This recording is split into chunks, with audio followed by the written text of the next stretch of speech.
Hello, if you've been here before, welcome back. If not, hi, my name is David, I am Matthew. and I make videos talking about media that I want to talk about. This is us talking about the Star Wars marathons that we've been doing, and this one we are talking about the 3 sequel movies that we watched. We've already done videos for the originals and the prequels. They're going to be up here somewhere. You can check that out if you so desire. Starting off, as usual, with the first one is Force Awakens, which came out in 2015, directed by J.J. Abrams. I gave this a 4 out of 5. I thought pretty promising start. What do you think? No, I agree. There's a reason why this movie was like the one I was like, I want to watch Star Wars now because I watched this when it came out, and then in my head I was like, oh, time to get into Star Wars because they're gonna make a trilogy, and maybe this is the best way. And like, I get it, it's good. It made me want to watch more, and then I didn't. Yeah, they had JJ as a writer, but then they brought in Michael Arndt and Lawrence Kasdan. I thought Michael Arndt had written something in Star Wars, but Lawrence Kasdan had written The Empire Strikes Back and Return of the Jedi. And so it was very much like, hey, we're going to start this new trilogy.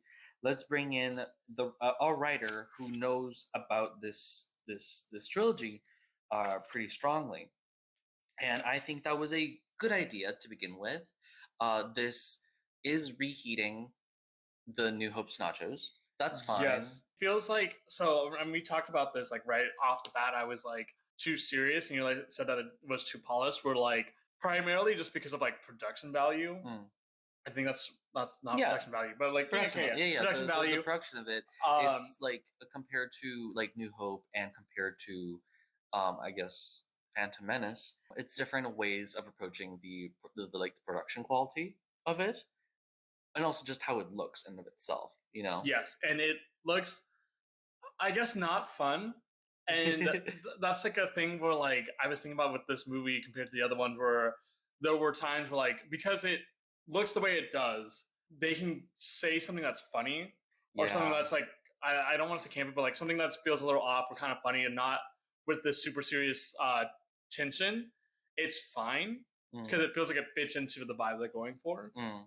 But this one, because it is literally dark, it feels like, oh, we should not be making jokes. And whenever they do make jokes, I kind of forget about them. It's this is, during the time of Marvel quippy jokes.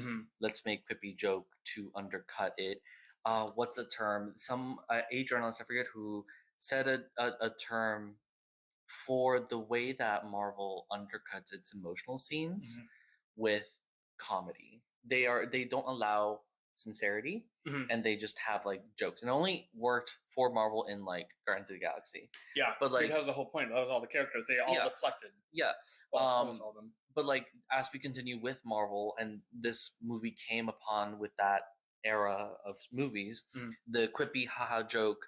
Let's not be serious. To me, the most egregious one is the very beginning where like Kylo is kidnapping Poe, and Poe is like, "Oh, who's gonna talk? You talk, I talk." And I was like, "That's stupid.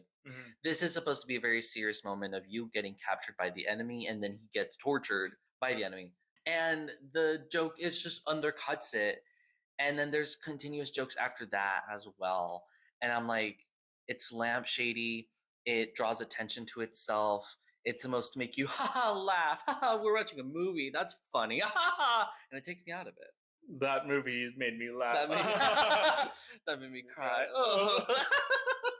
That movie. It made me laugh. It made me cry. Oh, it made me scared. That is an issue, yes, with Marvel, but that like going to Star Wars, it's weird because they always had like jokes in there, but it doesn't feel as like tasteless. It doesn't feel as tasteless, or at least to what they are trying to do, because of how it looked, and it feels so stupid because it feels so shallow. But yeah, there was more light in there.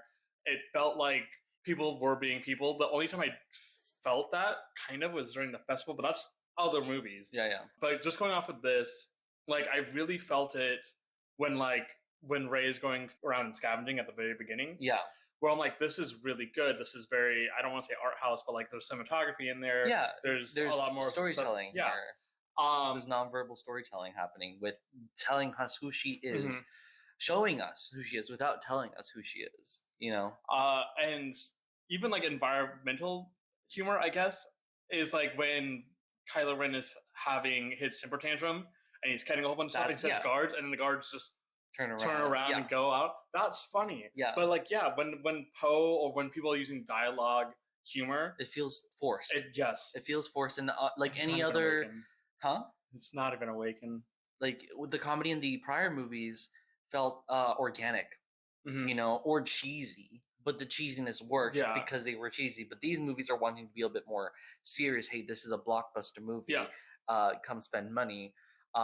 Let's force in some jokes here for the kids, maybe, or something like that. I don't know. And it was just like this movie. I don't know. I don't want to say it was the most egregious of the three movies, but I definitely noticed it a lot more with because that was the big issue a lot of people had when this movie came out. I was in the trenches.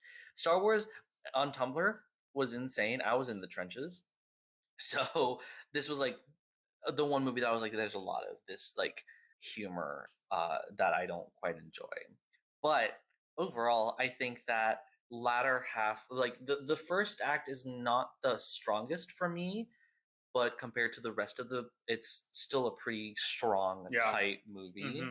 Mainly because I just don't like how the characters are interacting early on. Like I was talking about how Finn is such an amazing character later on in this movie. Early, when he's first interacting with Rey, it's very much like trying to be like, hey, look, man and woman, ooh, what might happen? And the interactions there were odd, but the more that they interact and fight with each other, or not fight others, like they fight together. When they also, they also do kind of fight. But like that, any interactions later work to develop their relationship together. But early on, just like the first few interactions they have with each other, it's very like shoehorned. Oh my god, he's Guy and he thinks girl cute, and girl cute is not like other girls, and women will always find out the truth. And so that was like the worst thing for me, but it gets better. I do think that I really enjoyed Takodana. Yes, Takodana is such a great place.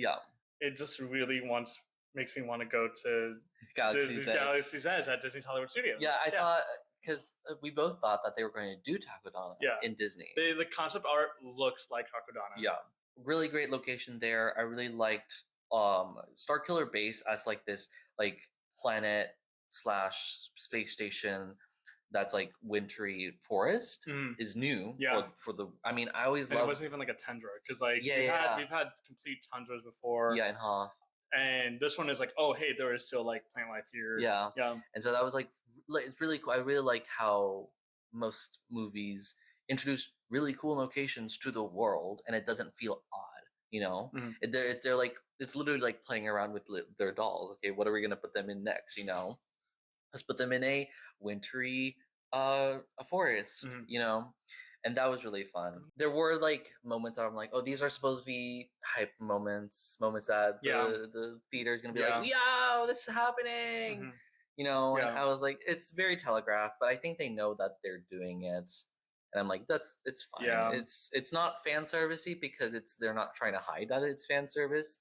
So like when like Han Solo appears and it's like, whoa, this thing, really cool. Leia, there was something else. Oh, when he says, I have a bad feeling about this. Oh, that too. That has to be there. I love how bad Star Wars is with catchphrases. Oh yeah, because I don't want to be like every single catchphrase out there has to be like super original. But like this one feels like, I guess it's fine because it's like the first one that did it. But at the same time, like I guess I could just consume this too much from like be a little original with it. I remembered my least favorite aspect is just like the small like beginning second act moment in the like cargo ship that Han has with the huge like tentacle monster. That I get why that's there, but it's not like super amazing, and it doesn't progress the plot anymore. It sort of like slows it down. To me, it feels more of a like let's give Rey and Finn a time to work together. That they're not like having to just run. Like, they have to actively think. solve. It's a good way to be like, hey, Rey, has been living by herself, but because she's a scavenger, she kind of knows how to work technology. Yeah. That works there. I just wish maybe there was something else that they could, like, the conflict could have advanced the plot, but it definitely helped advance their characters. And after that, like we were talking about, literally once we hit the Takodana, then I will say the film does get better. Yeah. After the conflict where they work together, then they become better connected together. You know, watching specifically Takodana and like the Force memories, Force visions that Rey has. Yeah, and, like, the Force visions here are exactly how I kind of wanted the Force visions to be, like in the previous. Yeah, especially the prequel. They could have done it in the prequels. Yeah. But the idea of like, oh, we can find a way to make it look like, oh yeah, this is definitely not here. These are definitely visions being had. Because the visions in the prequels were just like a film of it. Yeah. And then the like weird filter on the side. Yeah. Sort of like a not fisheye, but like a blur thing. And I don't want to say it was a lack of technology, but I think it is a combination of a lack of technology and also lack of creativity. Yeah. Not saying George Lucas is not creative, but I think that, you know, having new people come in to do things, J.J. Abrams is a amazing director when he is allowed to do stuff that allows for this really cool thing. But also, like, thinking about those moments, mourning what could have been, you know, because like it sets up a lot of different things between Rey and the Force, Finn, Poe as well. Finn and Poe, maybe. And Poe, I don't know. I remember watching this movie and then rewatching it again. I was like, this rewrote my brain chemistry regarding like Storm Pilot and like gay shipping and stuff like that. And like it's that one tweet that's like, how could you have gotten gay baited by a dog? Is it? Yeah. It's like Marvel's queer baiting. Oh, you got queer baited by a dog. Yeah, and it's very much like that. I remember, I think it was on Ellen that the actors were there and they were like replayed it to a romantic angle, but they didn't say regarding who, but it was both John Boyega and Oscar Isaac who said that. Yeah. And so that like definitely like added fuel to that fire for me and other people, and watching them interact and how the story moves with them. And I'm like, mourning what could have been, but also a little insanity in terms of like you're expecting something that would not have ever come about. You know what I mean? Yeah. Like as much as this movie was 2015, came out when gay marriage got legalized. Would not have happened. Would not have happened. It's so far away from that, and that sucks. And then the whole last movie of it all, where they have the live slug reaction, but we'll get there. Mourning what could have happened also with Rey and like her storyline about trying to look for her parents and like her legacy and like her ancestry, stuff like that. Whenever they keep coming back to her parents, I was getting a little upset because I'm like, man, this is a dumb plot because I feel like we see this way too often. But like, I also get it, but because I guess like to me, it's like I feel like at this point when she's by the age of like, I don't know, 20-ish. Yeah. I feel like she would have been like, yeah, I don't care anymore. But I don't know. I think it makes sense that she's like, oh, I have to go back to Jakku because my parents are going to save me there. And then she like finds out about like the Jedi stuff. And I wish they included a bit more of like a Jedi reflex pod racing thing that would show that she's a little bit Force sensitive. Yeah, they could have showed it during her scavenging. Yeah. Like I would have been totally down if like, oh, we get to see her doing like Force jumps or something like that. Yeah. Or like looking at something, looking away and being like, actually there is something here, and then finding like something really valuable or something, you know. I remember people arguing about how can she have fought and defeated Kylo Ren at the end of this battle. And I was like, well, it's set up that she can fight with this staff. Yeah. And really also, like, as much as she did defeat him in this battle, it's not like all she did was leave a scar. Yeah. And also, still big, he was like already harmed by Chewbacca. Yeah. So, like, he had that wound. So, also, harming what could have been such a really interesting concept for Kylo Ren to be a different type of Sith than we've seen. Someone who's angry and someone who's motivated by that anger. Yeah. Love the idea of him, like, hitting his wound to drive him. Yeah. Love that.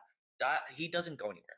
You know? There's so much with Kylo Ren where, like, I don't want to be like, I wish they had a better character for him, but, like, also, like, yes, this is Rey's story, but if Rey and Kylo are supposed to be connected later on, I feel like we needed another side. I like the what goes into this movie and then the next movie about turning him from either the dark or the light, you know, and him like hurting himself to try to do that. Him also amazing risk and amazing payoff to kill off Han Solo. Yeah, that's really cool. That's, and I feel like contractually they had to. Yeah, they would have to do that too. But also, I think as a story point, I think that's a really compelling and interesting. That's one of the most interesting things they did here. Because having a legacy character die or whatever from old age or sacrifice or whatever, that makes sense. That works. But having him killed by his son to progress his storyline, really cool. Really enjoyed that. And like what they do in Last Jedi of like, is he going to go into the light side or dark side? Having that conflict would be interesting. But then it just became, are they going to get together or not? And that's boring, you know? So Snoke. Oh my God, warning what could have been. Snoke, because I only watched the first movie at this time of the sequels, I just accepted that Snoke was just a giant thing. I thought it was a giant person. Yeah. Because I don't know anything about Star Wars, but I know it's in space, so I'm like, I guess this is possible that there are giant aliens. So it would be very scary to have a giant alien who is also a Sith Lord. I liked that he looked almost human, but there was something wrong with him. It was like scarification or like a burn or something like that. Well, it was definitely more than a burn. It was a combination. It was definitely like a wound that made him look like that, you know. But he's like he's ugly. Yeah. And it's one of those like, this guy is obviously a bad guy, but also like if you were in that situation, you would totally understand. Of like, this is not a bad guy, or maybe whatever. There are some things where I'm like, oh, would a prequel of this help? But I'm also like, I don't want a prequel of anybody who does this, because I'm like, what's up with Snoke? How did Kylo Ren get in touch with Snoke? We don't really know about this, and that's fine. But it does make me start to wonder that. But I feel like part of me wanting to wonder that is because there's not much to Snoke. As we go down. However, talking about that in the next movie, and this one, I wish that there was some sort of banter with both Hux, Kylo, and Snoke. Because I feel like there was a little bit more banter between like the Emperor and everybody else. Where it's like, hey, are you sure you want to do this? Or blah, blah, blah, rebel scum. And he's like, just do it. Regarding the First Order, I think that they created this thing without having much backstory to it, and then after the fact added backstory. And that's flawed in how it's making. I think the biggest issue for me with the First Order is them destroying the 5 planets of the Republic. They kept telling us that they're going to kill the Republic, and they just killed the Republic, and that's like the planets for the big Republic. But like, when you're watching the movie for the first time in theater, whatever, you're not getting that. You know, you're being told this, but you're not understanding that, because you're watching all this happen, and then they all of a sudden destroy these planets, and it doesn't have this big of an impact as it should, like destroying Alderaan, like destroying like the 2 planets they destroy in Rogue One, you know? Oh my gosh, we literally talked about that one last night, and I forgot it. But like, it doesn't make a big impact because they keep telling us, hey, this is big impact. And it's like, okay, that's great, but you're not showing how big of an impact it is, because we don't care about these planets, you know? So that's just, you know, it's a movie. They can't do that much. I think they should have just did something else with that, or whatever, you know? Destroy Jakku. We're not going back to Jakku. I also had a small issue with it because there's something about them having to keep going back to the Death Star, where it's like, this is the Death Star, but it does 5 planets this time instead of just 1, and it's like triple, quadruple its size. It's stupid. I get it, raising the stakes, but this is like let's just add a cannon on this. Definitely, because like the thing is that they show us the like last moments of the Republic, but I don't know these people, so I'm just kind of like, man, they died, and I just still, I mean, I feel bad. It's people died, but also like, who are they? It had the same. How do impact. I feel like that? They're like, oh, the resist, like, yes, now the resistance is back down. This to me feels more of anything leveling the playing field, and bringing the resistance back to being underdogs. Because at this point they have a full government funding, full government backing, and now they don't. And we don't know how much. I don't know how much money they have over in the Force Order. That's all it felt like. Was like, okay, we need to now make the First Order be super mega powerful, so we gotta kill off this planet's system. It had the same impact to me as in Last Hope, when they say in like the boardroom scene, oh, we just disassembled the Senate. Yes. Like, oh, we just disassembled the Senate. And we're like, oh. But then in the prequels, we see what the Senate is. Yeah. So we can understand how big that change is. But in that movie, without that knowledge, it's sort of like, okay. Mm-hmm. So that's the same impact. It's so vague because you don't know what's going into it. So you could have been like, oh, yes, there's this thing in this past, but that doesn't matter right now. Yeah. Like, what are these 5 planets that you just destroyed? We've never been on these 5 planets. What the fuck is Hosnian Prime? To me, this feels more closer to, like, say we were to... The first movie was watching the Senate get destroyed or whatever, or disassembled, and then going straight into the New Hope, where it's like, okay, like if we just saw like a courtroom scene out of nowhere and then cut to Luke Skywalker stuff, that's what it would have felt like. The Pokemon that we chose was Wormadam, which has 3 different forms. 1 grass, 1, it says trash. I looked at it as trash, and then Sandcloak. Not Sandcloak, or whatever. Not Sandcloak. Yeah. And we chose it because this is representing the main 3 locations. Because I really liked Jakku, that's just Tatooine, but it's Jakku, Takodana, really cool. And then the cold winter of the Starkiller base. That's not, Starkiller base? Starkiller is also the name of a non-canon character. In Star Wars? Yeah. Oh, okay. This is also Starkiller base. I think so. Yeah. Anyways. We also chose this because it's kind of representing of Rey, of her kind of adapting to everything that's going on. She adapts to what happened in Jakku. She finds destroyed, and from there she's like, okay, now we have to get to here. She's taking on like knowledge a little bit from these different places. It's a very good Pokemon, honestly, for like a beginning of a hero's journey. Oh so, yeah, that's true. Yeah. I mean, it is from Burmy, which was supposed to be the regional bug of that generation. Oh, true. Yeah. The next movie was Last Jedi, which came out in 2017. I gave it a 3.75 out of 5. For me, it is my favorite movie. On a rewatch, it went down a little bit, but I still have I still, what's the term? You carry the torch. Carry the torch. That's it. I carry the torch for this flame. No, I think it's carry a candle for you. That's it. Whatever. Yeah. I think you hold out hope for it. Yeah, I think that the way that people talk about this movie is shaded by racism, misogyny, and pure anger, when it should be mourning what could have been. Yeah, and also the thing that sucks about these movies, talking about these ones, where I'm like, I want to talk about everything, especially since we just watched it.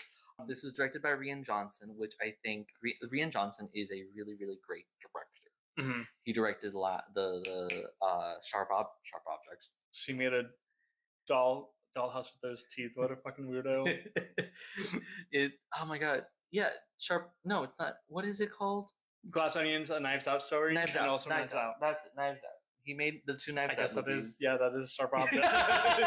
I think bringing him in to Last Jedi was equal parts a really inspired idea and a really risky thing, and it was both to me. I think the biggest issue people have here is because of the biggest issue that I've heard people talk about this movie is because of Rose, because of Finn, because of Laura Dern.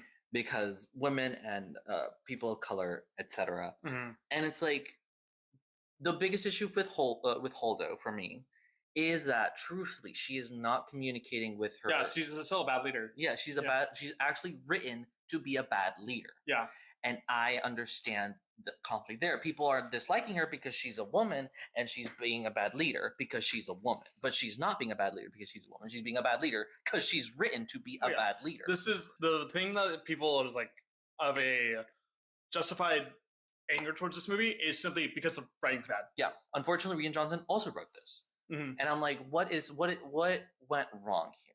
And I do want to maybe say that he was constrained by different things. Well, yeah, because it's also Disney. It's also Disney and Star Wars. I think the character writing is the weakest here for me regarding actions and decisions, stuff like that. I think having the plot of trying to escape the First Order is a interesting plot. It's not. This one is also reheating a little bit of Empire Strikes Back nachos in terms of Leia and Han trying to run away, but that story has a lot more shape in it. Mm-hmm. It does more things with it. Here, it's just a straight line trying to flee.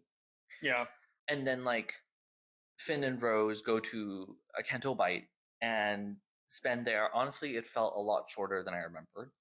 Mm-hmm. It's not that long. No. Thankfully. They also don't spend that much time in the actual casino before they get caught. Yeah, that's which honestly kind of upset me. Yeah.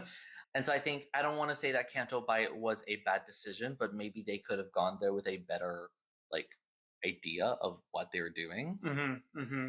I don't like that they are not in Canto Bight that much. Yeah. At least in the casino part of it, them running around and whatnot, it's fine. But they're like, oh, go to this casino planet. Go find this person. We don't see this person at all. Yeah. And the codebreaker they do find, I honestly wish was still turned out to be the person they were looking for. Even though, there's part of it that's like, oh, this is predictable. That would have been really fun. Especially since we have Rose, who's like very stalwart, kind of. I don't know, idealistic. She's idealistic. Yeah. She is very much for the resistance because we see that she says that she stuns people who try to run away. Yeah. Finn tried to run away, and she's like, well, I guess I gotta stun you too now, which is crazy because she's like, oh, you're my hero. So the fact of like her being there in the casino, I think would have been really fun for her to be like, I need to do this because she's very much for the cause. And having Finn there being, I'm a little scared about this cause and being in there, fine. This is a really good character interaction to do. It would have been also really fun to be like, hey, let's test these guys out on how they can lie and be in gambling situations. They're barely in there. And I don't think we ever get to see the guy with the lapel pin. We do. We do? Briefly. Yeah. Like, that's right before they get arrested. They get the cat? Okay. Yeah. But still, like, I think there would have been more fun things, I feel like, to do things at the casino. Yeah. Because it would have been the closest to what we would have gotten to the Jabba the Hutt's palace. Oh my god, yeah. Yeah. If they want to keep making these callbacks to it. And I think that's that is fun. Honestly, I wish that BB-8 wasn't there. I wish BB-8 was somebody else. I think, yes, there should have been 3 people on that planet. Yeah. BB-8 should not have been one of them. They needed somebody else to, like, if it was Poe, it would have been fun to be like, hey, this is where we can see, like, maybe Poe's really good at, like, faking and gambling and stuff like that. And that's a good way to start off that whole arc of him, like, doing Sifty stuff. But that's, again, also, to the next that would movie. be a great moment to have Finn and Poe. Finn and Poe, and they have to be at the bar, and somehow they have to. Yeah. Anyways. Okay. I can't. That's fan fiction. But I do like Rose. I think that Rose was a good addition to this, and I think Rose brings in an idealism that we haven't seen prior. Yeah. You know, like she occupies the space of like Padme and Leia in that she knows what's right. She's like the moral center of the story. And we learn, I think it's also helped a lot with the world building of introducing these warmongers, you know, like selling to the good guys and the bad guys, which we don't really get in like other movies. We get a lot of the separatists versus the Republic and the nuances there, but that's only in the show. And then in the original, it's very much like good versus evil type deal. Here it gets a little bit more like shady, you know, and gets into more of this could have also easily been a really great entrance of the Crimson Dawn Syndicate, which gets into like Han Solo movie, Darth Maul, stuff like that. And so, like, I don't want to say they're jumping the gun there, but this could have been used a lot better. But I like that it was working with Rose's idealism and helping Finn realize more about the struggle. You know, and also to honestly kind of not give up hope, because he always keeps saying like, "You guys don't know the Force Order like I do. It's so big, it's so strong. We're going to die." And then like having just Rose be there to kind of find ways to get things done and like understand the weight of everything, because like again, she easily gave him the pendant. I think that was a really good moment. The code breaker was that Benicio del Toro is so he showed up, served a little cunt, and then went home. There is this, I don't know if it's like a trope or something, but it's like I've seen it a handful of times where there's an established cast and then they just meet this guy who's like funny or shifty or whatever. Yeah. And he's like, yeah, I can do this for you. You know, he's like a thief, like a charlatan, like whatever. Yeah, and then he betrays them, backstabs them. That's half of the time of the show, but most of the time it's just like he's just kind of there, and adds like something else. And I'm like, that's fun. He kind of similar to how Lando did it in Empire Strikes Back. But at least with Lando, his justification was like, hey, I need to look after my people. And that was really compelling. Here it's just, he's just motivated by money. Yeah. But at least it's, Benicio del Toro, I think also the strongest part for me for this movie is Rey's training with Luke. Yeah. I think that's everything there is just so good. And I think the connection between her and Kylo, of the Force connecting them, and they can see each other, they can't see their surroundings. Really cool. This is where the editing gets to shine. Oh my god. Yeah, it's really good. The editing and the cinematography throughout the entire movie is like really good.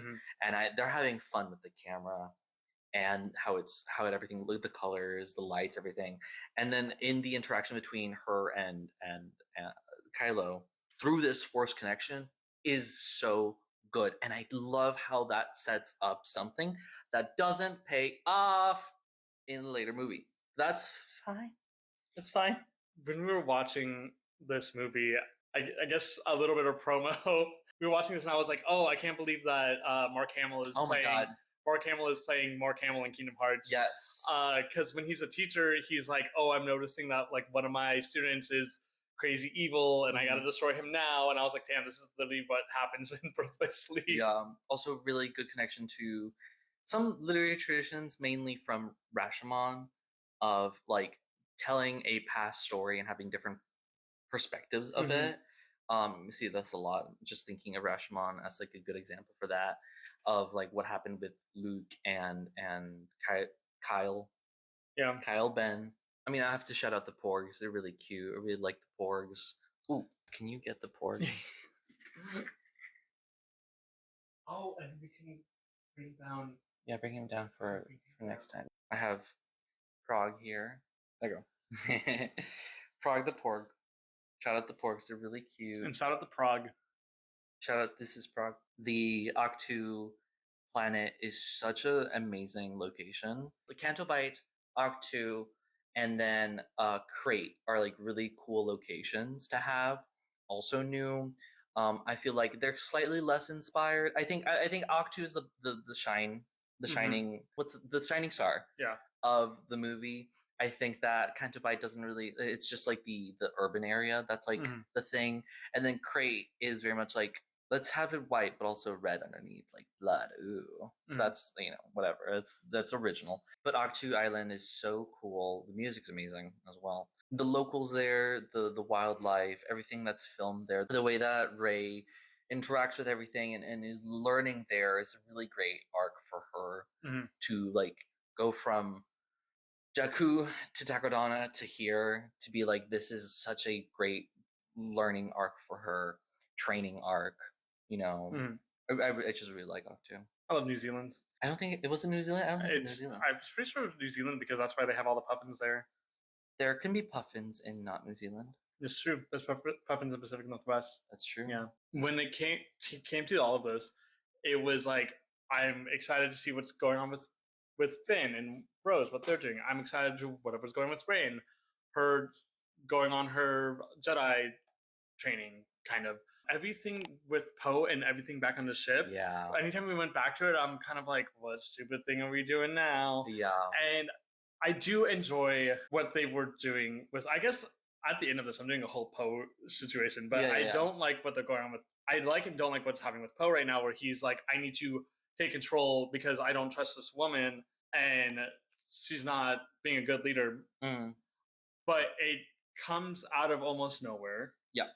And it feels, part of me is like, it could be written as a jealousy thing, which is totally fine. And I wish they went that route a little bit. But the fact that like there's other people who are involved with this mutiny, I also wish there was other reasons to see Holdo as a bad leader. Yeah. To have like, oh, this is why all these other people are involved. But we just see her go, yeah, we're gonna keep the course. Which like, I'm not saying that as a good or bad thing, but like if I were to just needing to give them more time. Yeah.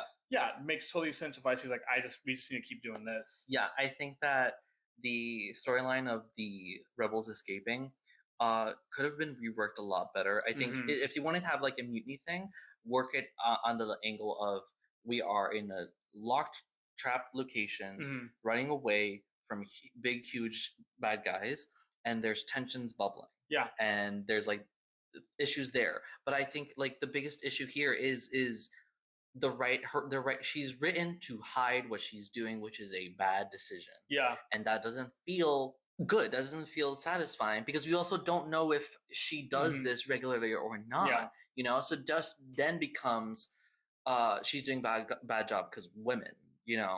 And I don't like that they set up Poe to be this way, to have these actions, because they say that he's reckless and impatient. We didn't see that up until like the beginning of this movie. The beginning of this movie, he like bombs the Venerator, but that at the cost of multiple deaths and loss of their bombing. And that's a big consequence. That's a big thing to learn. But then that's the only thing that shows that he is impatient. So it feels less that he's impatient and that he is frustrated with the progress of the conflict. But they don't say that. They say he's just usually impatient. We never saw that in the Force Awakens. He was the leader of the group that went and destroyed the Starkiller base. And so having Holdo not tell anyone the plan and him scrambling to try to find it's because he's afraid that she's doing the wrong decision that will get them killed. They could easily have done, I'm going to do this thing. I think that's not going to work. Let me find a contingency plan. Tensions bubble because they're trapped. Have a mutiny, whatever. We learn, hey, we have to communicate and work together because that's a very family-friendly lesson to learn, But it just wasn't that. It was just very bleh, There's a lot of the issues I kind of have with this movie, and it's just simply because they didn't put something in the previous movie. Yeah, like having some of the other pilots just named and them showing up in like other things, like I forgot which pilot it was, but the pilot that was the one who destroyed the Death Star. The Death Star 2. Yeah. It's like, I know this person, so that's really cool. Even if like Holdo was just like mentioned in the first one, I would have been like, oh, this isn't just a random new person. This is a person that we have seen, and you can just see in the background. That's kind of it. Yeah, and there's a part of me that thinks about like them making Poe be the reckless one. Feels to me when I'm like, well, it was a fun idea to see him being a little bit more like, I am for the cause of the resistance. I am for this. And that aspect of him feels like it got turned into Rose. Yeah. I think that the third act is like amazing. Oh yeah. I think that everything like coalesces in a good ending. Like all the flaws are fine. Like it's flaws of like minutia, but as a story, the third act is just amazing. Before we get to the final act, one of the insane moments I had was when we get to watch specifically Puppet Yoda as a Force Ghost, because I was having a bit of like an aneurysm seeing Force Ghost Yoda, and I was like, you don't look real, like not in the way you did in the prequels. You said that, it's a puppet, and I was like, oh, that's right, he looks like this. And I made a joke of like, maybe Mark Hamill was like, I'll do this movie only if you bring back the puppets. Because it was insane where he's like, he just looks up to the sky and the lightning throws onto I guess wherever the library kind of is, the library, and destroys that. The ancient text. And he's laughing while it's happening, and I'm like, what's going on? And I thought that was a really good idea of hey, you need to forget your ways and your fears of what the Jedi were, and you need to see what we go as now as Jedi.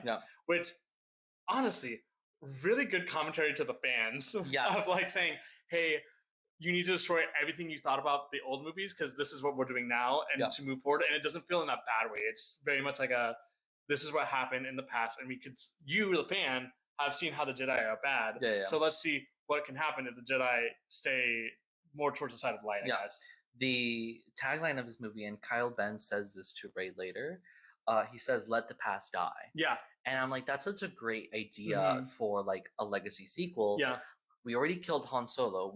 We let that past die, and that facilitated the story in such amazing ways. Yeah. Rey and Luke are telling themselves about the Jedi, and that they had this hubris to them. No, hubris is no. You can say hubris. Hubris works. What's the humility? That's it. They did not have humility. They had hubris, and they thought that they owned the light, but they don't own the light. And building that down, really cool. What they're all doing, you know. Wanting you to know that I'm in the back of my mind saying a whole Kingdom Hearts reference. Yeah. Because like, unfortunately, these two franchises are so close together when it comes to the Jedi. Yeah. Now going back to the last act, especially on third act, I like as much as I don't like how they had to find ways to cut out the resistance to be like, oh, you guys are the smallest thing. I do like how it showed up here, where it's like we're literally on a last leg. We're in an abandoned place. I don't understand with all the cave foxes what the whole thing was about. It's just but they were just there. There's just the wildlife, and it's old. There's like so much about it. I'm like, this is really good. I just wish that we didn't have to deal with all of that. Yeah. Especially, I don't like and this just goes into the Holdo issue where it's when Leia comes back out and it explains everything that happened. Yeah. And then Holdo was like, now I need to sacrifice myself so I can be a hero. Yeah. Then I was like, well, this isn't me being like, oh, you're a hero. This just makes me think, oh, well, we don't want to write you anymore, so get out of here. Well, I will say, that sacrifice, kind of doesn't. But visually, oh yeah, it's amazing. Cool. But I would have felt more, and this is what we talked about later on, was that would have been the best moment to kill off Leia. Yes, yeah, that would have been Leia be that martyr. Yeah.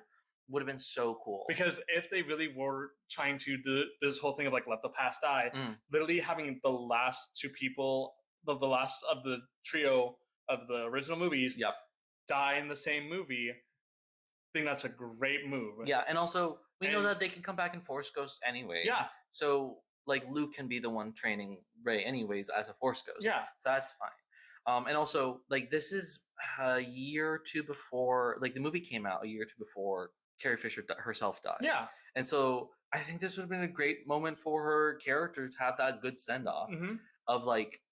Also, I don't know if you noticed. In the middle of the movie when the First Order like explodes the front of the ship and all the leadership die, Admiral Akbar dies unceremoniously. Yeah. And then Leia is able to use her Force powers to like go and save herself. There's a moment where there's like a hologram of the Venerator that she like passes right through it, and it's in the same like area where Holdo passes right through it. So it's like a foreshadowing of like, oh, this is how to destroy it. She passed through it. And but really cool hype moment. I love Laura Dern. I just wished her character here was better, and it's not Laura Dern's fault at all. No. Laura Dern. Laura Dern. Just so long, Laura Dern.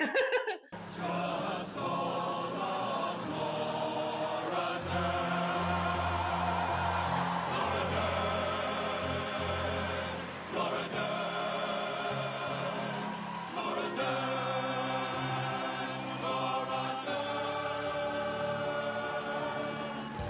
Laura Dern. Laura Dern. Laura Dern.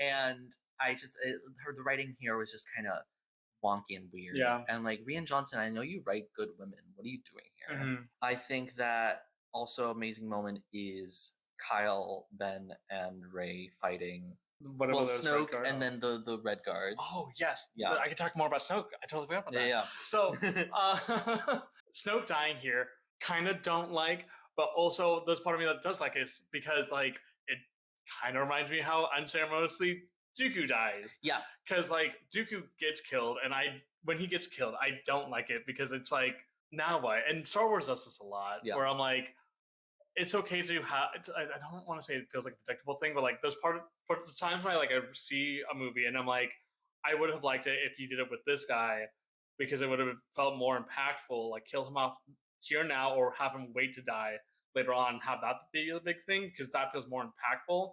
But there's always like this thing where I'm like, are you guys not wanting to do that because it feels too predictable? Yeah, it's okay. Again, it's okay to be the predictable if it really works. Yeah, I think that killing off Snoke is both a really good and a really bad decision. Yeah, I think that in terms of the theme of let the past die, it doesn't really work.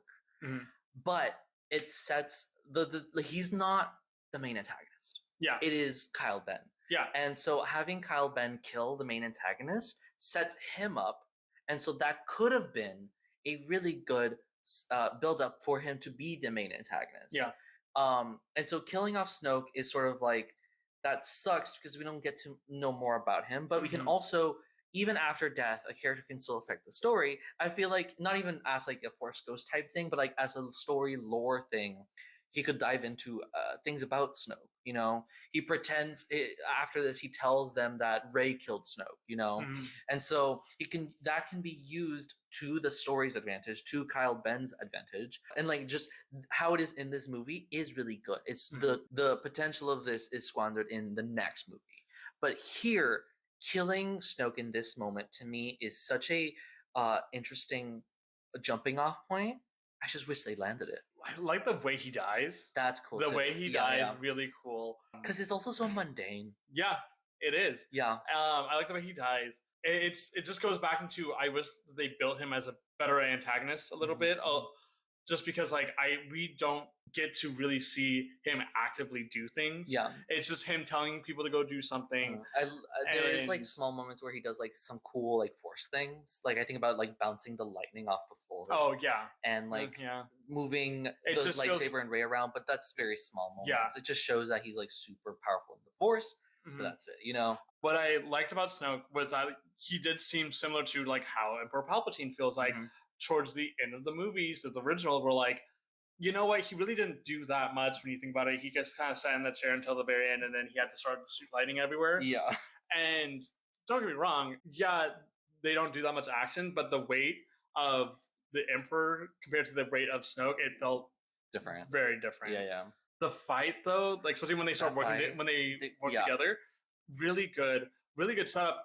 Especially if you were like wanting to keep doing this whole parallel between Rey and Kylo Ren, I think that was very necessary to see them fight together instead of against each other. Just sort of like so he still has light in him. Yeah, there's some different energy in the fight where like the Red Guards, I don't know, it just feels a lot different in a really good way. This would have been better if they were the Knights of Ren. Huh? This would have been better if they were the Knights of Ren. That too. The Knights of Ren, oh my god. But anyways, this fight, some people have said that the choreography doesn't make sense or whatever. I don't know about that. Visually, it looks cool. Oh yeah. Visually, it looks cool. Like, I don't care, you know? When we watched it, I think I don't know if you remember, but I said I love how they had to walk out and then go back in. Like, it doesn't even feel like when they're walking in, they're like coming for some kind of swoop or attack. Oh yeah. They just walk in, hit, go back out a little bit. Really cool moment there. It just looks visually cool. The energy is really different because they're not even defending anything. They're literally, it is a death match against faceless people that have like really cool weapons. Yeah. And it's just cool. I don't know, you know. And at the end of it, they have the conflict of like, I think this is a little bit stupid, but it makes sense with like how Star Wars goes, and Kyle Ben is telling Rey, "Hey, we should work together, and we can rule the galaxy." And he's like, "Just forget the rebels, forget everything, forget the rebels." And I'm like, that's like the big issue with her is like, oh, I can't let my friends die. Big encapsulation of the rebels that have connection with each other versus the First Order / Empire / Sith don't really care about each other, so they don't have anything to fight for besides power. And then they have like, oh, we can rule together. Yeah, I guess. And that's what gets them into fighting each other once more. Whatever. And then to me, after this, it gets a little boring because we get to like, oh, the ship is destroying and like fires, and like Rose and Finn are trying to escape, and like that fight sequence is kind of boring to me. The ship fight sequence on Crate was kind of like fine, boring. It's just I liked it only because I liked it because of the drama of it all. Yeah. But really, the drama of it all doesn't really happen to me until Finn is like, I gotta kill myself. Yeah. And Rose like crashing into him. Really good moment. Yeah. I really like that.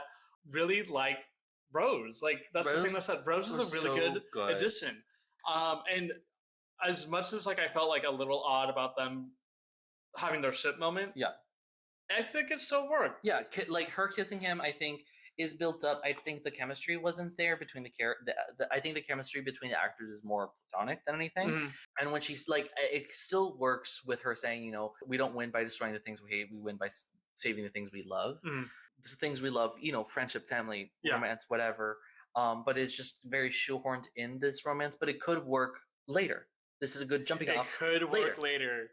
But anyways, before that, and then Luke appears as a ghost. Did you know that he was a ghost vision? I do remember watching reviews of this and being like, oh yeah, he shows up as a ghost. But then I was watching this and I was kind of like, oh yeah, he's just there. Okay, yeah. So I was like, when it was said that he was a ghost, I'm like, oh yeah, that's right. Lindsay Ellis told me that he's a ghost. That fight with Kyle Ben works. It was good. It was fun, especially when it turns out that he was a Force ghost, vision. And that's why the blasters didn't work on him. Yeah. I thought that was so fun. And it's such a good failure. Yes. For Kyle Ben. Yeah. You know, it really shows that like, oh yeah, he's a little piss baby. He has to be temper tantrums. Yeah. So, and that's how the movie ends. And I finished watching this movie for the first time, being like, that was kind of flawed. But like, I liked the new things that were being done. Killing Snoke, this fight, this romance things. We had Laura Dern, which is already a win. Yeah. You know, so it's like, this could have been so much better. Mourning what could have been. Yeah. The Pokemon that we chose was Sableye. I want to rant. Sableye pissed me the fuck off because it is a ghost dark type. And I don't know how it was in the prior, like, because it came out in Hoenn. Good for it. I never interacted with a Sableye in like battle format because in Platinum and Heart Gold it's like harder to get. And then like in Ultra Sun, in just Sun and Moon, I played Sun. It is a SOS call from Carbink. Yeah, which is crazy. Weird. Which also, it attacks Carbink while you're attacking Carbink, and you can catch it, whatever. That's the only way you can get it in Sun. In Legend CA, this bitch is only weak to Fairy. Mm-hmm. And I'm like, wait, so up until Kalos, this bitch was not weak to anything? Unless they like affected, they had some weakness earlier, but like if without fairy types, it would not be weak to anything. Mm-hmm. And I'm like, that's crazy overpowered. But also, it kind of sucks as a Pokemon. It's really fast. It's really good. It's really good at debuffing your Pokemon, but debuffs in Legends EA are not that good. There's where your answer is. Yeah. Is that he was set up to just be... That's why he gets Prankster as an ability. True. Is that he's just there for debuffs, status conditions, just to mess around. Yeah. That's why you didn't really see that many people running it, because it didn't have that great of a pinch compared to when Spiritomb came out. Yeah. But like in Legends EA, it's only weak against fairy types, and I think that's stupid. Mm-hmm. But anyways, Sableye because of crate, because of gems, because of wealth, because of greed that we see from Canto Bite. Mm-hmm. I mean, because of Canto Bite, but also like it has the red gem, especially when it becomes a mega. It becomes all red. Yeah. And darkness because of the darkness side of the Force. Yeah. The dark side of the Force. Yeah. Oh, and you need to go. Oh, you get it? Yay! Yeah. Then we have Rise of Skywalker, which came out in 2019, directed by J.J. Abrams, which I gave a 3.1 out of 5. I remember watching this movie for the first time in theaters, coming out extremely pissed off and angry, for good reason.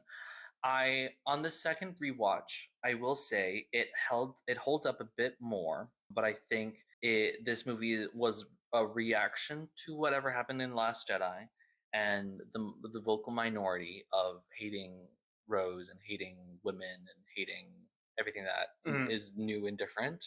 And so they went back to somehow Palpatine survived. Yeah. And that is a stupid ass decision that they have tried to retroactively make right. Mm-hmm. And it is a stupid ass decision. Yes. But I think the movie as is by itself, the plot structure could work and this is getting into speculative things, but they could have done a similar thing where like they're trying to get to Exegol to try to find the Emperor. I think it could have easily been Rey and Kyle Ben racing against time to try to find this super evil Sith MacGuffin that Kyle Ben found from stuff that he got from Snoke after he killed Snoke.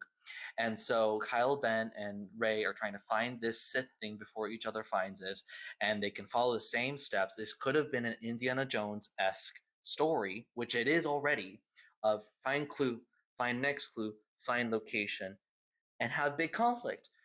The entire third act would have had to get rewritten, obviously, but I think that third act sucks anyways. And but the structure of it going to Pasana, which is really fun location for like the market and everything, and then going to Kijimi to get information, and then from Kijimi to third area or whatever, that all works on paper.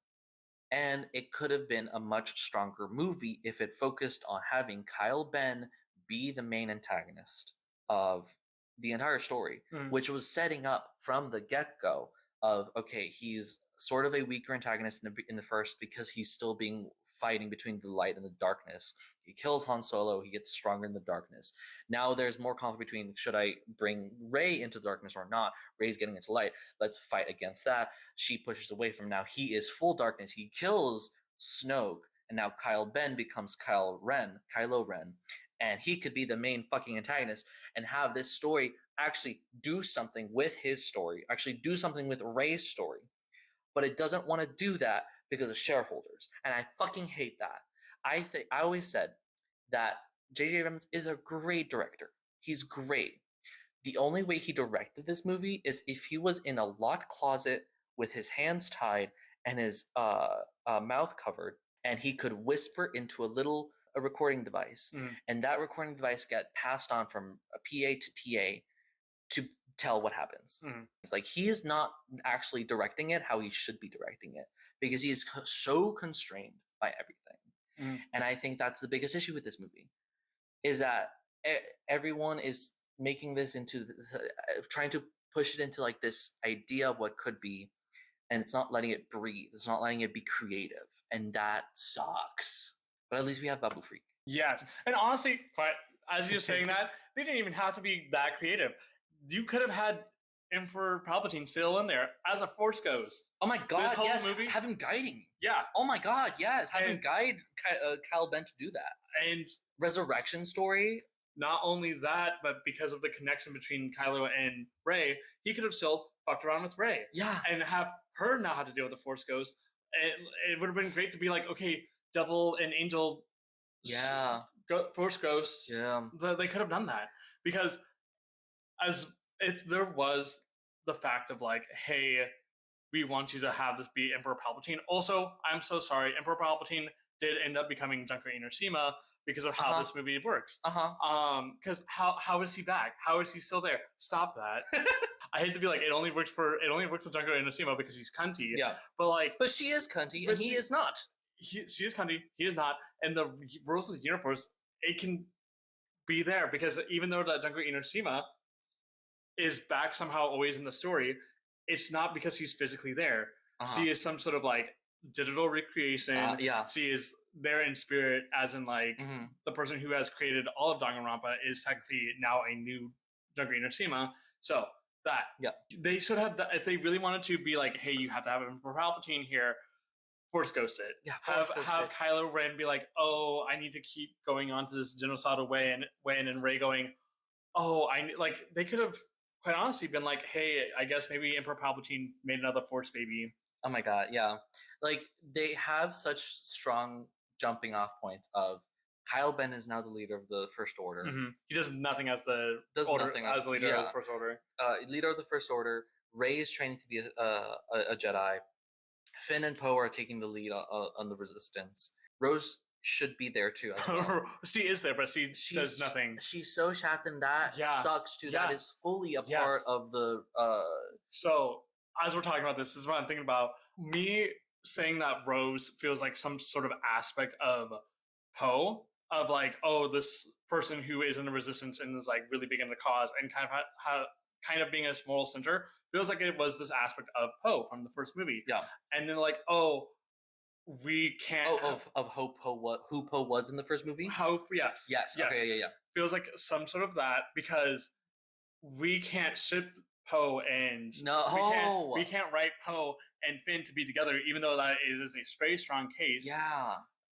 Let's make this woman put them together, and still kind of sucks. But if we're talking about this, yeah, this makes sense. Yeah. And if they wanted to keep on with them, that is great. But I feel like because people are like, I hate women in the woke and my Star Wars. Yeah. Well, let's Jar Jar Binks this bitch. Yeah. And write her out, and she's just kind of just there. Pause. He means Jar Jar Binks her by saying that she's no longer in the movies. Like Jar Jar Binks was all in the first movie, and then he kind of disappears for the next 2 movies. He does not mean Jar Jar Binksing her, like making her a comedy character and people hating her because she's also comedic. People hate her because she's Asian. That's a different thing. That's what he means by Jar Jar Binksing. Anyways. Thank you for that. Yes, that is what I mean. Because like I again think that she's a really good addition to this cast. Yeah. But then it feels like there was a lot of hate towards her. Yes, a lot of Asian women hate here, but a lot of it does come out of like this was written badly. Yeah. And or weakly. She was weakly written, but her character is really good. Yeah. Quite honestly, it would have been more interesting if it was like, spoiler alert, I guess, Leia does pass away. It would have been more impactful if like, oh, she's not the new general.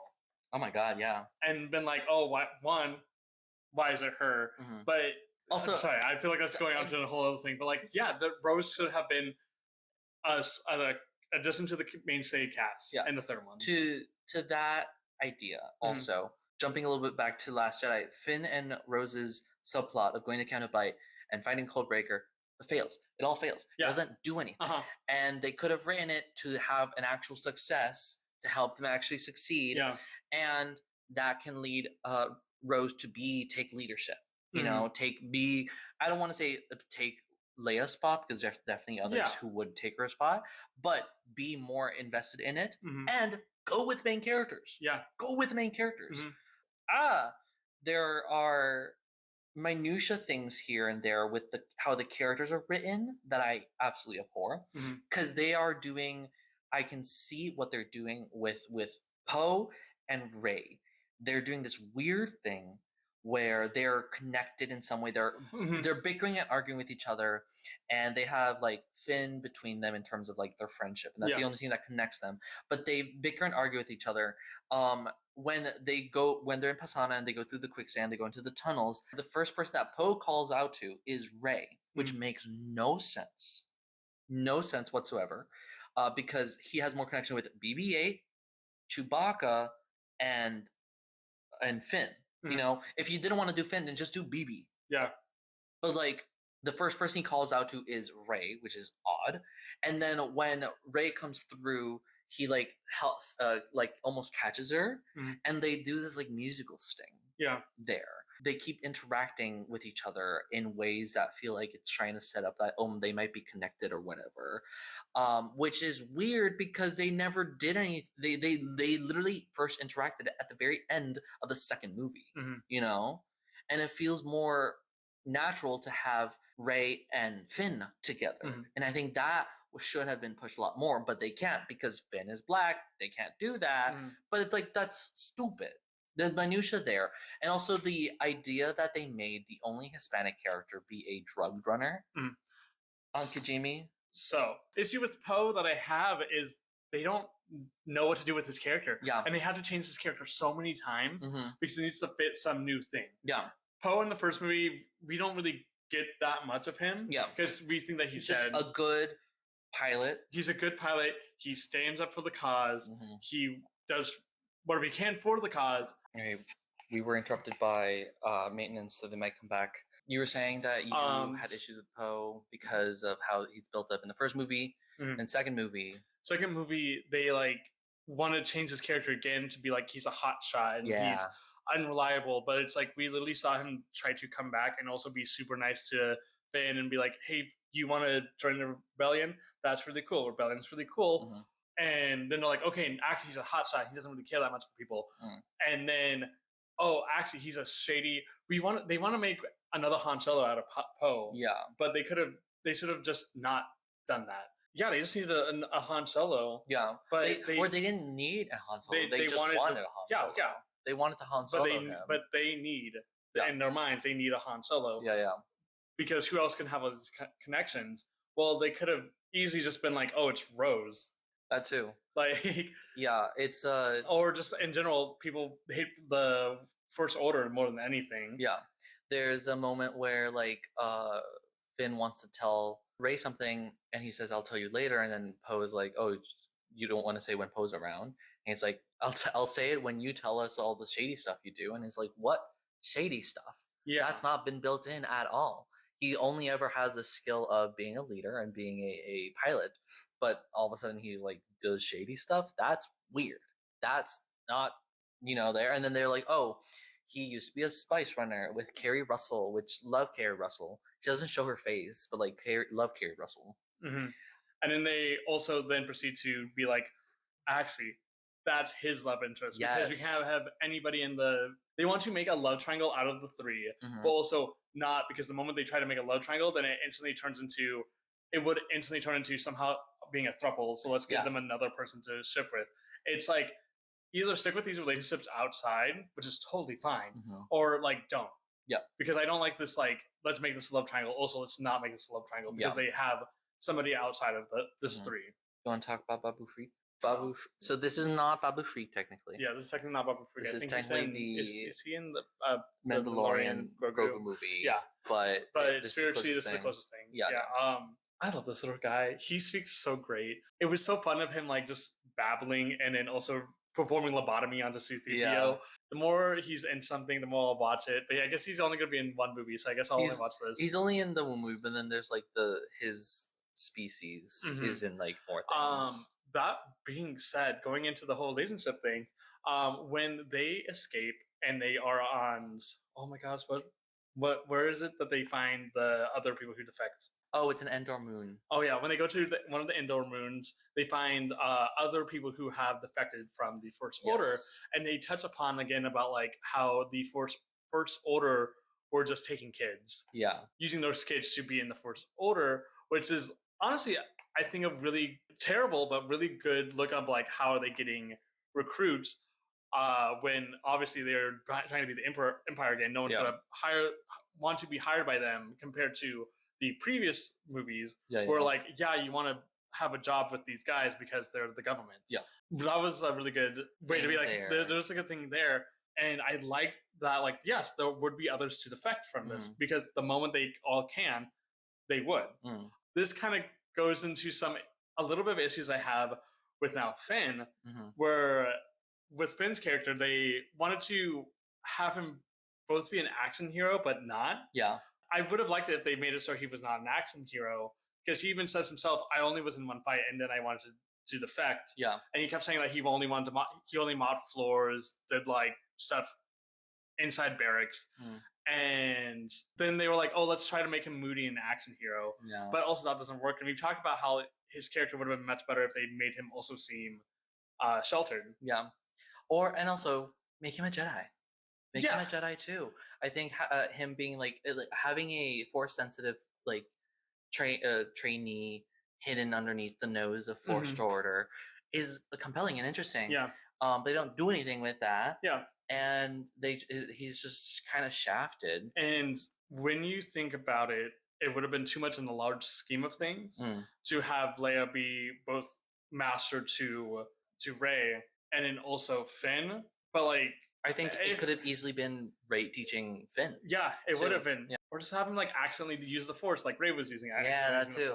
Stepping back a little bit, I did want to mention I really like the fight scene between Rey and Kyle Ben in Kijimi when they're having the like Force connection and it keeps cutting back and forth. Yeah. And we have like physical objects passing back and forth. Really good. And I just really like the editing there as well. Endor Moon itself, visually looks interesting. It's kind of grayish, but it's like the ruins of the Death Star I think is an interesting place to go to as a legacy sequel. That makes sense that we were going to go to the ruins of the thing that we destroyed, and how it looks and stuff. That's pretty cool. The director's pretty Naomi Aki, who we saw in Mickey 17, was really good there. And they also wanted to make her a love interest for Finn too. They weren't because they didn't have Rose anymore. They weren't like pushing her as much, but it was definitely like, oh my god, we're looking at each other longer than usual. This is what it felt like. What is that? There was a post that was like, oh yeah, sometimes you see a ship and you're like, yep, those two people definitely stood next to each other. Yeah. But the music, the setup, like everything about it was like, it seems like they're gonna try to ship them maybe. Which also would have been bad because it just turns into, well, they're the only two black people. Yeah. Speaking of that, Lando being here. Lando being here. I think it's a fun idea. Fun idea. I think that where they did it was a little stupid. Pasana, yeah. Because I was talking to you about how like it feels like the fandom of Star Wars wants Lando to be a party guy, which like I'm not saying I hate, but it did feel like let's put this old man in Coachella because I guess he would be at Coachella. Yeah. But there's also at the same time no reason for him to really be there. No, I think they could have easily put like some random like have him meet the trilogy, somebody to take him to Lando. Have the trilogy of like random people that supposedly mean a lot to Leia that we've never met before. Like in The Force Awakens, it's that old guy who knew about, who had like the last map for Luke, and then Holdo, and now just bring out just a third person that we don't know anything about, another Blub Shido person. Yeah. Of like, oh yeah, I knew Leia. Yeah. You know, but it's that Lando. Also, really stupid moment of like Lando appears, all the characters like, oh my god, you're Lando Calrissian. Or they don't say, they're like, oh my god, I already knew you. And then C-3PO is like, that is Lando Calrissian. And like, we know C-3PO. And it's like, that was just there so that we, the audience, knew who it was, just in case we didn't know who that was.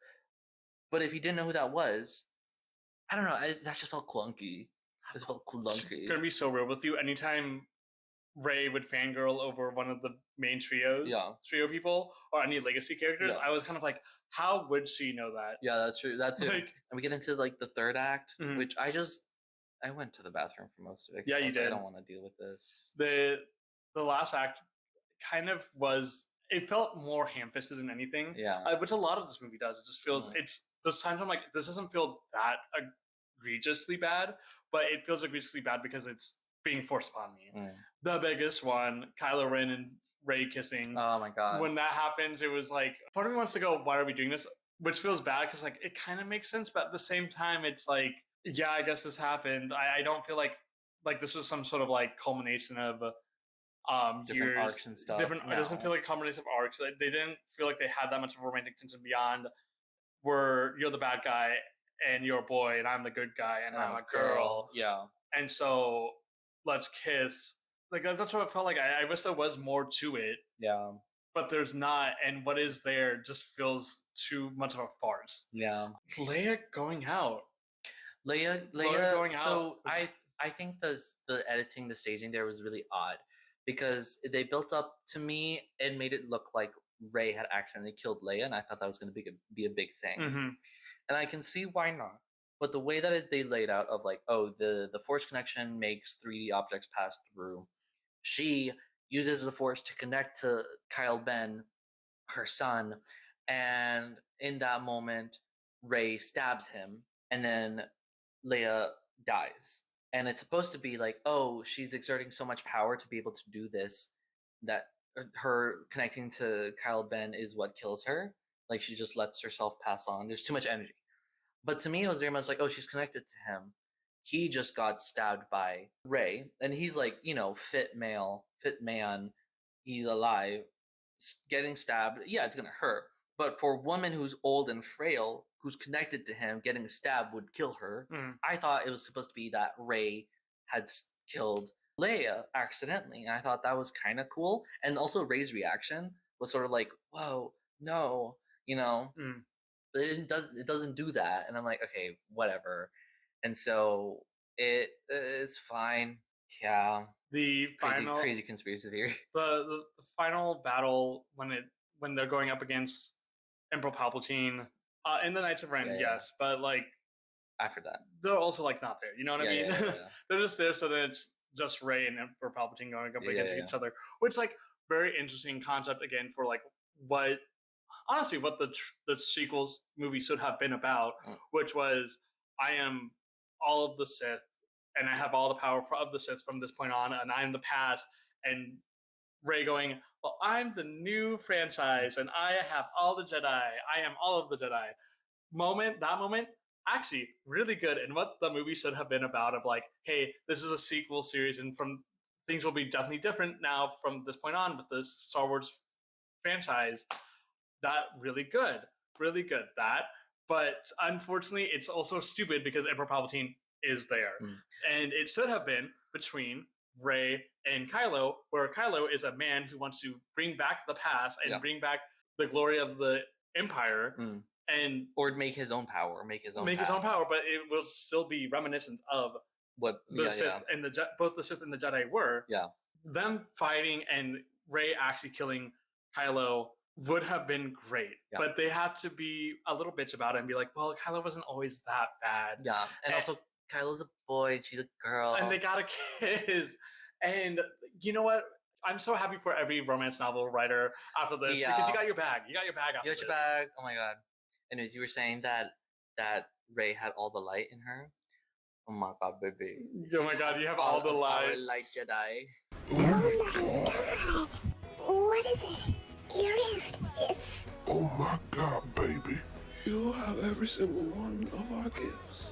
You are the true miracle. Oh my god. Well, I'm going to go now to the space battle. Oh my god. The space battle...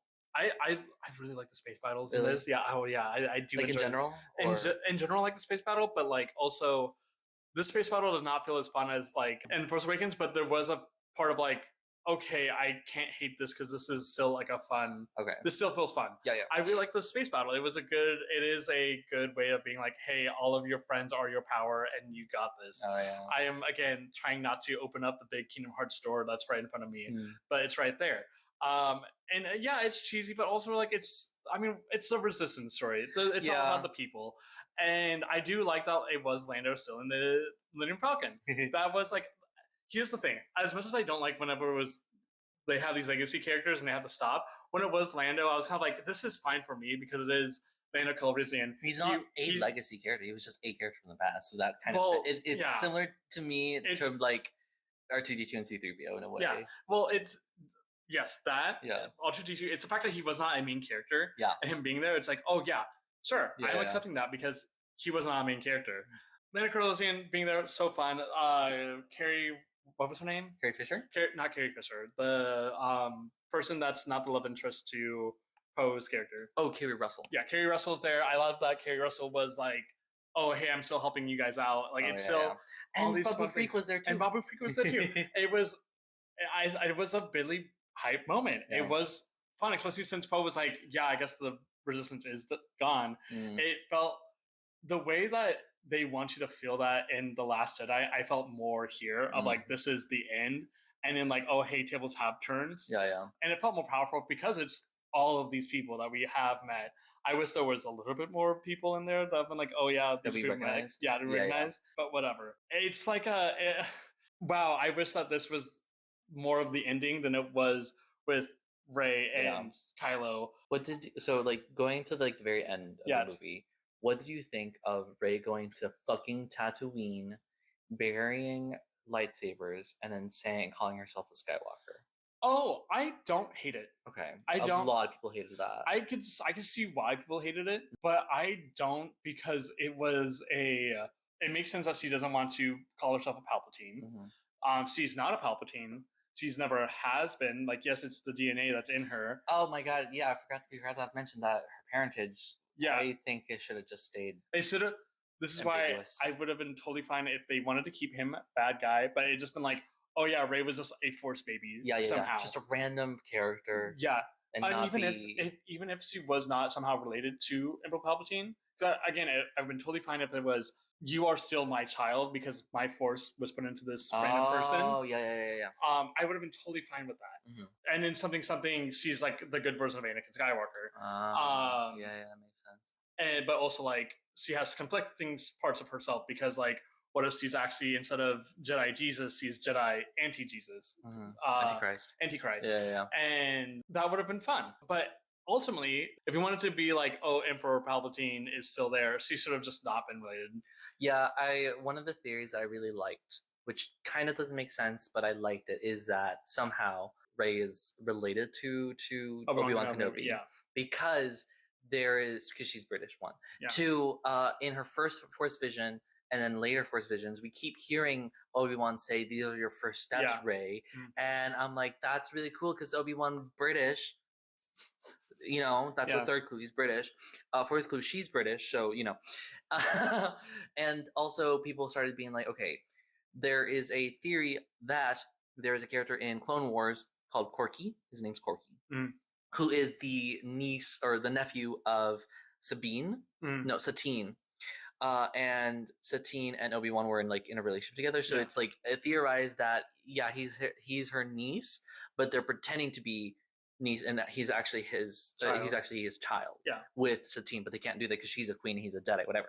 So like, okay, Corky could have continued on the lineage, and somehow Corky gets into Rey, but also like visually they don't look the same, so that kind of wasn't there. But I was like, somehow Palpatine returned. Sorry, somehow there's still like another parent in that penance space to like totally justify Daisy Ridley not looking too much like Corky.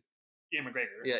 So I liked that idea, but I much prefer the idea that her parentage doesn't matter, you know, or that like you said, like it's a Jesus, Force Jesus. I didn't think of that. That's also a pretty cool idea.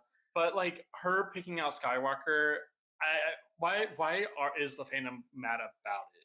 Because it feels out of nowhere. Oh, it doesn't feel too out of nowhere because of like I will say it does betray the kind of read that Kylo Ren had on her, which was you keep trying to find new father figures, or new parental figures. They also tried to do this thing in this movie only, where like when she's in Pasana, an alien girl comes up to her and asks her what's her name. Oh yeah, and she's like, I don't have a last name. It's Rey, and she's like, who do you belong to? And she's like, I don't belong to anyone. And C-3PO's like, you're a weird girl. He doesn't say that. But he's like, oh, here they have like things about like clan stuff. Clans and like familial connections. She starts thinking about, I don't belong anywhere. So then she decides she belongs to the Skywalkers.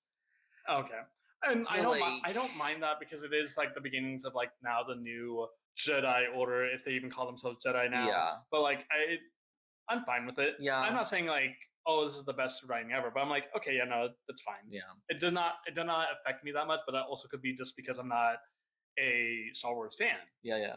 Like I never had these like years and years of like, oh, I need to protect my Blorbos. Ask me if I'm a Star Wars fan. Are you a Star Wars fan? Am I a Star Wars fan? I have a bad feeling about this. Nice.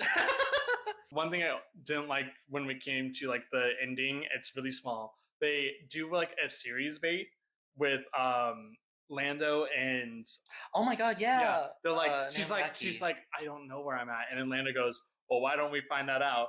And I don't think they ever had a series where they're trying to help out the kids, because it's supposed to be about like, oh, they were taken from their families and stuff like that, so he wants to find that. I for some reason thought that it was implying that she was his child, which I feel is like weird. But I think there's like there's some theory I saw floating around, but there definitely it's like, oh, he's gonna help find the families of the people that the First Order took from, blah blah blah. Which gonna be so real with you.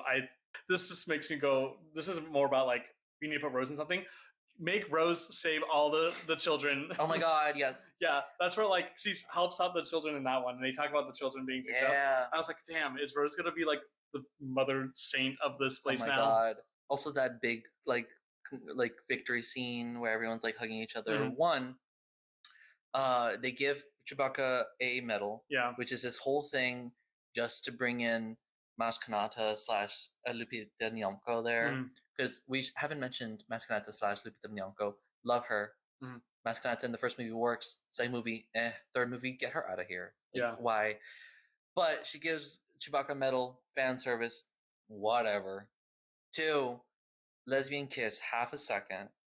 that can be cut out, and replaced 3 with a slug. it gets replaced. Yeah, by slug. that's why live slug vaccine kept comes from. I kept seeing it was a kiss, and then the next scene right after is the slug, as if it's reacting to them kissing. It would, but it came before. Yeah. Well, whatever. It's a scene. Yeah. It's a scene. It sucks, but that's fine. Whatever. They have gays in Star Wars. Yeah, they have many of them, but they have to force them into the books. Yeah, they have to force them in books. They have to force them into the shows, and not in the mainstream movies. Mm-hmm. So that sucks. Whatever. Anyway, the Pokemon that we chose is Relor. Spiritually, this movie should actually be Rabaska, but because I kind of would save a good Pokemon for like a good movie, I'm saying let's de-evolve it to Relor. What was it? We said this right before we recorded. Shit Pokemon because shit. Yeah, this is not so like, oh, this is shit Pokemon because this movie is shit, but it's not shit. Relor has mud because this movie is muddled. It's not a joke, but it's an intellectual one. it's an intellectual. This movie is very. Joke, but it's an intellectual joke. This movie is very muddled. Yeah, and it makes sense. And also, if this was a really good movie, it could have been Rabaska. Yeah, but it's not. So it's Relor, which is the new Pokemon from Paldea. I really like Rabaska because it's a bug psychic is a really interesting typing. Yeah, it has some really fun moves. It has that one. It's not special to it because Palma has revival blessing, which is this movie's about reviving Emperor Palpatine shit. But it's just like he is revived. Yeah. So this could have been Rabaska, but it was bad. So it's Relor. Yeah. It's like this movie with Emperor Palpatine literally could have just been better if it was just him being a Force ghost. Yeah, or not there at all. Yeah, I think I would have been fine with him there if they wanted to, and they should have. Kind of go the Avatar Coral route, which is we need to put in your head that this is not the last movies, the previous movies, and we want to do something different. And they should have just kept hammering that harder and harder. But I know that the fans would have not liked that because that's destroying their franchise. Also, there's a lot of fantasy and sci-fi traditions of like big bad evil guy is dead but still lingers in some way. Yeah. There's so many stories like that. Should not physically been there. No. That's just it. Anyways, that was all the movies. Now you have watched all 9 Star Wars movies that are relevant, plus Rogue One, which is all relevant. We have not watched Solo, which is not relevant. Unfortunately, it is relevant, but it's not good. This is like the chain of memories. And then Mandalorian versus Grogu, which also, as far as I can tell, is not relevant and also not good. I've not seen it, so I can't really say. It looks disgusting. Looks terrible. So how do you feel about having watched all 9 movies finally? You take this. So having to watch the entire Star Wars saga. It's called the Skywalker Saga. Watching all the Skywalker saga, it's like I see where the hype was, but I think it's different because of the fact of like I am not a child watching this, where like I could see living in his mother's basement, or that, but like I could see why this got big. Yeah, I like the things that's trying to teach people and tell people. There's a lot of stuff in here where it's just like there is a lot of stuff that's bad, straight up things that are bad. This just really goes into my head of like this was good when there were no shareholders on the line, really. Yeah. When there was not having to worry about so much of the business side of things, this would have been better. That being said, I do not think at this point in time of history they would have made like, oh yeah, if they had no shareholders, they would have put crew people in here. I think that would have been like a little bit further out, quite honestly. But at least if they didn't have to worry about shareholders, I think the story in general would have been better. Because there would not have been some sort of weird thing with Emperor Palpatine. Poe would not have had 3 different characters he had to portray. Finn would have been shafted. People would not have. Well, people have been also created to be shafted. Yeah, the 2. Rose got shafted. Rose got super shafted. She was born from Poe's rib and then also put back. Yeah. Well, okay, we got Athena with the brain, Eve with the rib, I don't know. He's just born from his blood, sweat, and tears about the rebellion. There you go. I think that they didn't have to worry about showholders. Holdo would have been an actual character, a mainstay character. Laura Dern. If you have Laura Dern in your franchise, you are set, and you wasted her. Yeah. The more I think about it, that if Leia used that time to sacrifice herself, and now it's Laura Dern who's the head of the Resistance, I think that would have been really also fun. That is a way of being like, hey, we have a new hierarchy change going on. How are things going to be like in the third movie? Crazy that we have this hierarchy change, and then also, hey, the First Order is back. That could have been the conflict of the last movie instead of doing a whole bunch of magical MacGuffins. Yeah, I don't hate the magical MacGuffin too much because, like, I don't know, it works. Unfortunately, it works. Kind of sucked that this was the only thing that was going on. Oh, also, Hex would have been better if they didn't have to worry with showholders. Oh my god, yeah, him being the spy was sort of like what sort of just happened was that like the spy should have just been the codebreaker guy. Yeah, it should have been the codebreaker guy of like maybe he pulled like some weird I'm the Pepper Master, and he went in there for the reason of getting into the Empire. Also, the only reason they have a spy is to communicate. Oh, Palpatine is inexorable, and that's it. Yeah, so it doesn't even need that. No.